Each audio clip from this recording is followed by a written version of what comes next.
Graça e paz, palavra de Deus para a sua vida. Vamos a mais uma pré-aula da nossa EBD, dando prosseguimento ao primeiro trimestre de 2025 da lição dos adultos e o tema da revista Em Defesa da Fé Cristã, combatendo as antigas heresias que se apresentam com nova aparência. O comentarista das lições desse primeiro trimestre é o pastor Ezequias Soares. E a lição que iremos fazer menção é a lição de número 3, que tem a sua data para ser ministrada o dia 19 de janeiro de 2025. O tema da lição, a encarnação do Verbo. Texto áureo. E o Verbo se fez carne e habitou entre nós, e vimos a sua glória, como a glória do unigênito do Pai, cheio de graça e de verdade. Evangelho segundo escreveu João, capítulo 1, versículo 14. Verdade prática. A vinda do Filho de Deus em forma humana é um fato presenciado por muitas testemunhas. Por isso, a negação da sua historicidade não se sustenta. Leitura bíblica em classe encontra-se na primeira epístola de João, capítulo 1, do versículo 1 ao versículo 3, logo em seguida, ainda na primeira epístola de João, capítulo 4, versículos 1 a 3, e na segunda epístola do apóstolo João, versículo 7. Introdução. Vamos começar a apologética cristológica no presente trimestre com o tema A Encarnação de Jesus, uma doutrina sobre a humanidade de Cristo, ou seja, o Verbo que se fez carne e habitou entre nós. O mesmo apóstolo João, que se empenha em mostrar a divindade, a deidade absoluta de Jesus, ele, João, também se preocupa em enfatizar que Jesus viveu entre nós, participou da natureza humana e teve corpo físico. Portanto, a presente lição é uma defesa, uma apologia à sua humanidade plena, a humanidade plena de Cristo Jesus. Primeiro tópico, heresias que negam a corporeidade de Cristo. Primeiro subtópico, o que é docetismo? O termo vem do grego dokel, que significa parecer, ter aparência. O docetismo é a mais antiga heresia da história da igreja. E em que consiste esta heresia? Consiste em negar que Jesus tivesse tido corpo físico humano. Sua humanidade era simplesmente uma aparência, como um fantasma. A raiz do docetismo é atribuída a correntes gnósticas, vem do gnosticismo, e o gnosticismo defendia a salvação mediante o conhecimento místico e não pela fé em Cristo Jesus. Há mais de 70 tipos de gnósticos, e dentre estes gnósticos, o mais conhecido eram os docetistas. Por quê? Porque diziam que Jesus não tinha corpo. Isso é uma falácia. A corporeidade de Cristo é tão importante que ela vai transpassar a eternidade. Observe que entre as pessoas da Trindade, o Pai, o Filho e o Espírito Santo, o único que tem corpo e continuará tendo corpo é Cristo. Portanto, esta lição é para refutar esta heresia vinda dos docetistas.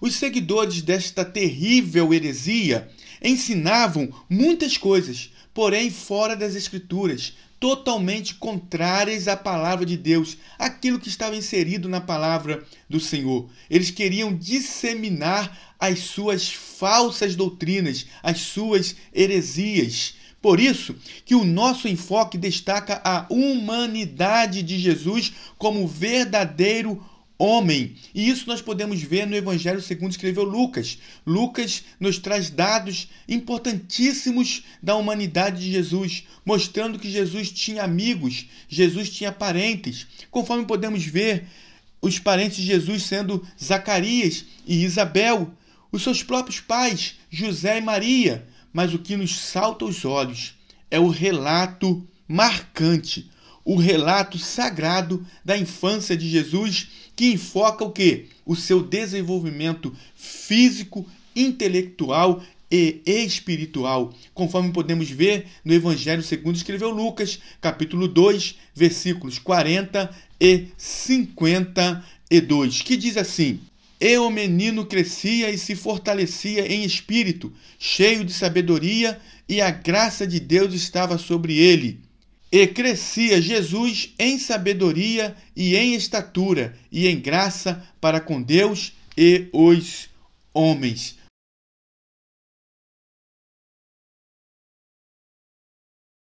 Três dos principais heresiarcas negavam que Jesus Cristo tivesse vindo em carne. O primeiro que iremos citar é Cerinto. Cerinto era contemporâneo do apóstolo João em Éfeso, e ele negava o nascimento virginal de Jesus Cristo e ensinava o docetismo. Observe que ele negava o nascimento virginal de Jesus Cristo. Nós cremos que Jesus foi gerado por obra e graça do Espírito Santo. A concepção de Jesus foi milagrosa. Ele foi gerado, ele foi concebido pelo Espírito Santo. Porém, Cerinto negava o nascimento virginal de Jesus Cristo e ensinava o docetismo. Ensinava que Jesus não tinha corpo físico. O segundo heresiarca que queremos destacar é Saturnino. Saturnino era o principal representante do gnosticismo sírio. E o que ele ensinava? Ele ensinava que Jesus Cristo não nasceu, não teve forma e nem corpo. Foi simplesmente visto de forma humana em mera aparência. Ele ensinava que o corpo de Jesus era um corpo docêntrico, como se fosse de um fantasma. Esta era a linha de pensamento de Saturnino, o principal representante do gnosticismo sírio. Mas nós temos ainda Marcião. Marcião é outro heresiarca que negava ser Cristo humano, negava que Cristo era verdadeiramente humano. Mas quanto ao seu corpo, não se sabe se, na opinião dele, de Marcião, era apenas uma aparência ou de substância etérea. No entanto, a Bíblia Sagrada, a palavra de Deus, inerrante e infalível, declara de maneira direta que Jesus nasceu, mencionando até mesmo o local do seu nascimento, que foi em Belém da Judéia, conforme podemos ver no Evangelho segundo escreveu Mateus, capítulo 2, versículo 1. E, tendo nascido Jesus em Belém da Judéia, no tempo do rei Herodes, eis que uns magos vieram do Oriente a Jerusalém. Portanto, está registrado na palavra de Deus que Jesus nasceu em Belém da Judéia. Mas também está registrado na palavra do Senhor a época e o reinado em que Jesus nasceu. Foi no reinado de César Augusto, imperador romano. Isso está registrado no Evangelho segundo escreveu Lucas, capítulo 2, versículo 1. E aconteceu naqueles dias que saiu um decreto da parte de César Augusto para que todo o mundo se alistasse. Foi por causa desse decreto que José e Maria saíram da Galiléia e foram para a Judéia, a cidade de Davi chamada Belém. E ali, em Belém, nasceu o Senhor Jesus Cristo, o nosso Salvador. Segundo tópico, a afirmação apostólica da corporeidade de Jesus. Primeiro subtópico, o que era desde o princípio. Os evangelhos de Mateus, Marcos e Lucas são denominados sinóticos, e eles apresentam Jesus ressaltando seus aspectos humanos. Já o evangelho segundo escreveu João ressalta os seus aspectos divinos. A palavra sinótico significa semelhantes. Os três primeiros evangelhos são denominados sinóticos porque apresentam pontos semelhantes entre si. Mateus, Marcos e Lucas apresentam o ministério de Jesus na Galiléia. O quarto evangelho, que é o evangelho de João, enfatiza o ministério de Jesus na Judéia.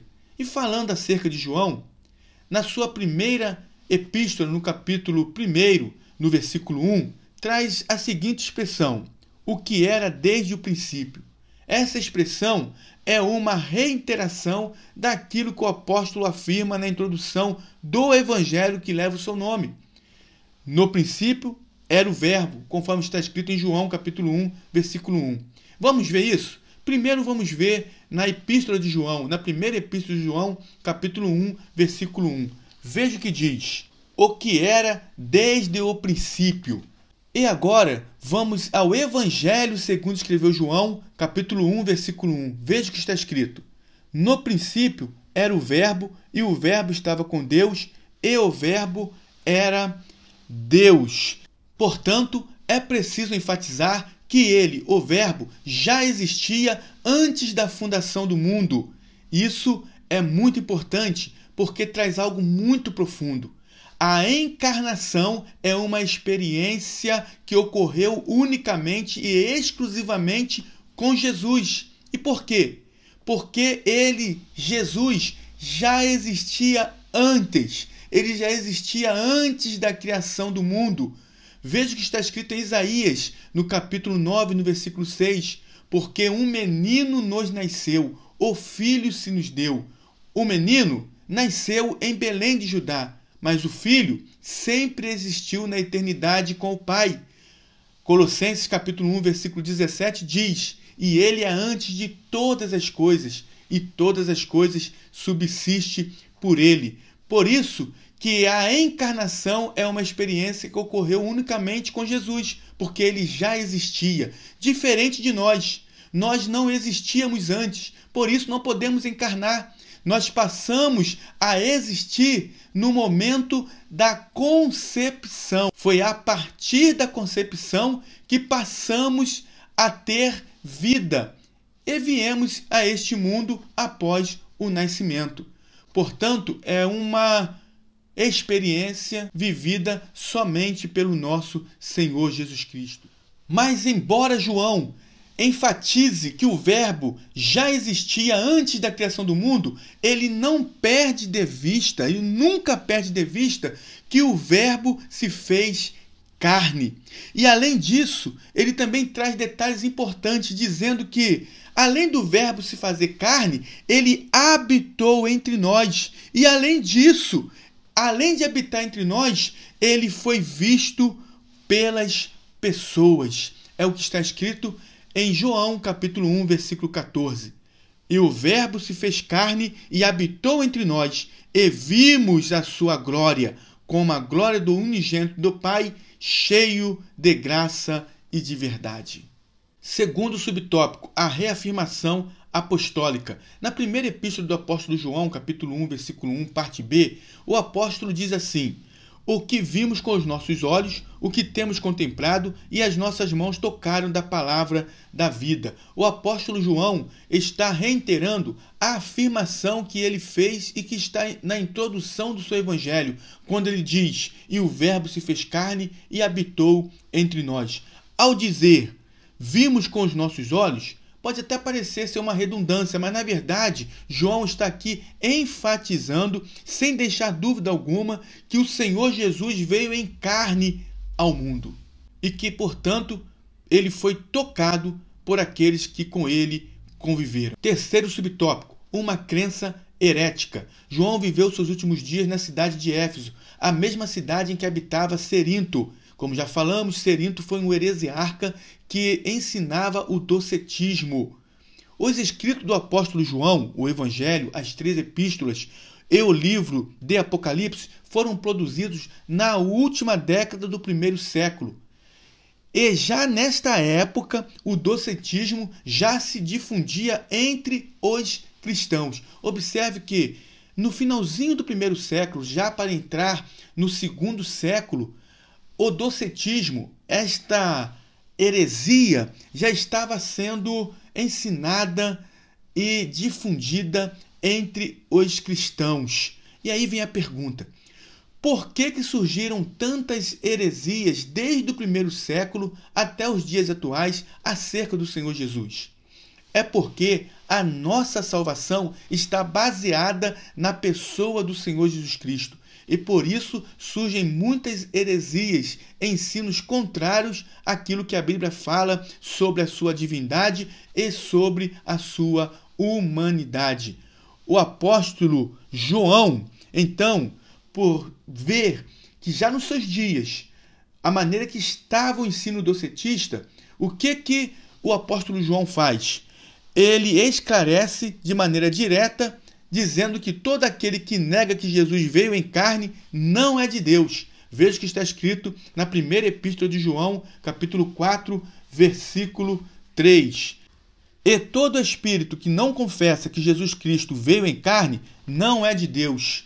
O apóstolo João faz uma defesa forte, veemente, contra aqueles que ensinavam o docetismo. E nesta refutação contra essas falsas heresias, o apóstolo João, ele esclarece de maneira forte, de maneira direta, que todo aquele que nega que Jesus veio em carne não é de Deus, não pertence a Deus.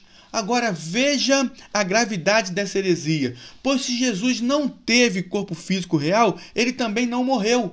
E se não morreu, também não ressuscitou. Se não ressuscitou, logo não há esperança de salvação. É por essa razão que o apóstolo João foi contundente contra os docetistas, contra aqueles que defendiam esta linha de pensamento, estas heresias. Os expoentes de tal crença são chamados de enganadores. O apóstolo João os chama assim e está registrado na segunda epístola de João, versículo 7. Porque já muitos enganadores entraram no mundo, os quais não confessam que Jesus Cristo veio em carne. Este tal é o enganador e o anticristo. Então observe que João refuta de maneira forte essa crença herética. Terceiro tópico: como essas heresias se revelam hoje. Primeiro subtópico: quanto ao nascimento virginal de Jesus. Existem movimentos que negam o nascimento virginal de Jesus. Negar a concepção e o nascimento virginal de Jesus é uma das marcas desses movimentos. Eles negam que Jesus foi concebido por obra e graça do Espírito Santo. É um ensino moderno de Cerinto e seus seguidores. A Bíblia anuncia de antemão a concepção e nascimento virginal de Jesus desde o Antigo Testamento. Não é isso que diz o profeta Isaías em seu livro, no capítulo 7, versículo 14? Portanto, o mesmo Senhor vos dará um sinal. Eis que uma virgem conceberá e dará à luz um filho, e será o seu nome Emanuel. Vimos então que o profeta Isaías profetizou acerca da concepção e do nascimento virginal de Jesus. E esta profecia teve o seu cumprimento histórico no Novo Testamento. E no Novo Testamento nós podemos ver em Mateus capítulo 1, versículo 18 e 20, que Jesus foi gerado pelo Espírito Santo. Diz assim: ora, o nascimento de Jesus Cristo foi assim: estando Maria, sua mãe, desposada com José, antes de se ajuntarem, achou-se ter concebido do Espírito Santo. Versículo 20.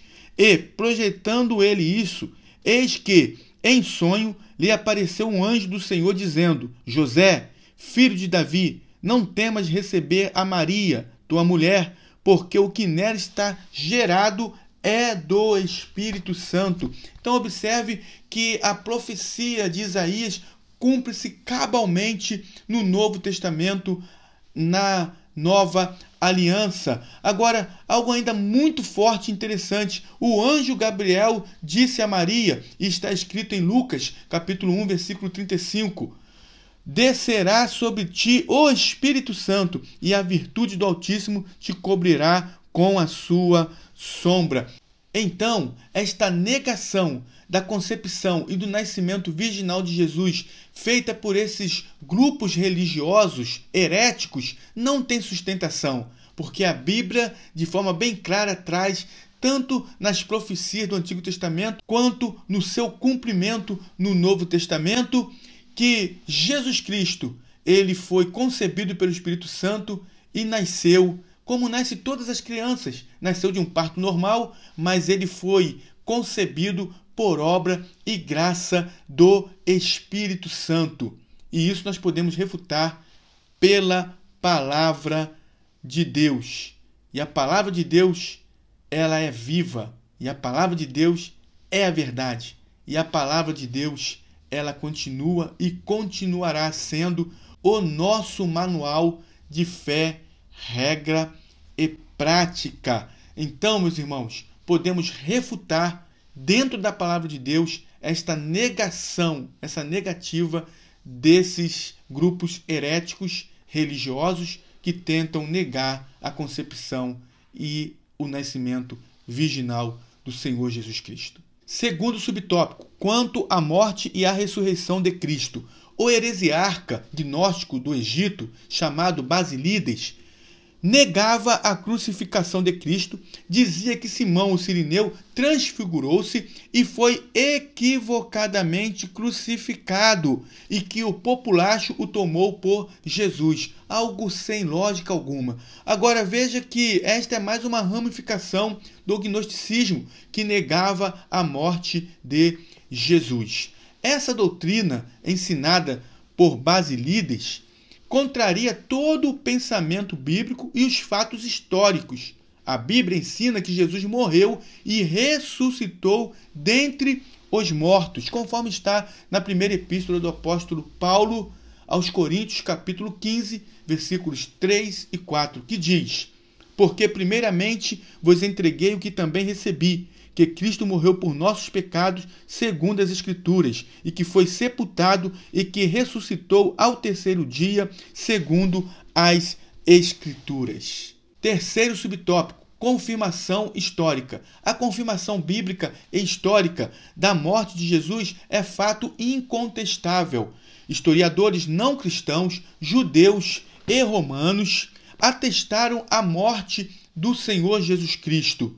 Flávio Joséfo, um historiador judeu que viveu entre os anos 37 e 100 d.C., disse: acusaram-no perante Pilatos, e este ordenou que o crucificassem. Os que o haviam amado durante a sua vida não o abandonaram depois da morte. Também o historiador romano Tácito, que viveu entre os anos 55 e 117 d.C., escreveu assim acerca da morte de Jesus: aquele de quem levavam o nome Cristo foi executado no reino de Tibério pelo procurador Pôncio Pilatos. A Bíblia, a palavra de Deus, que está acima de todos os outros livros que possam existir no mundo, porque a Bíblia é um livro, o único livro que você lê e o autor está do seu lado.